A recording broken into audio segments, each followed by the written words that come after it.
Chicken తినడం ద్వారా కలిగే ఉపయోగాలను గురించి తెలుసుకుందాం. తాజా చికెన్ మాత్రమే కొనుగోలు చేయాలి. నిల్వ చేసిన చికెన్ ఆరోగ్యానికి అంత మంచిది కాదు. దంగల్ మూవీలో అమీర్ ఖాన్ కండరపు పుష్టి కోసం చికెన్ని తమ పిల్లలకు పెడతాడు. అది 100% వాస్తవం.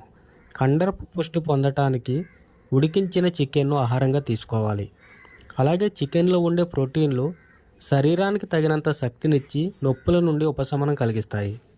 చికెన్ తినటం వలన జీర్ణక్రియ బాగా జరిగి ఆకలి పెరుగుతుంది.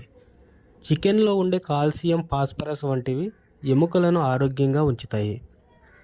చికెన్లో చాలా రకాల పోషకాలు ఉండటం వల్ల రోగ నిరోధక శక్తి పెరిగి ఎల్లప్పుడూ ఆరోగ్యంగా ఉంటారు.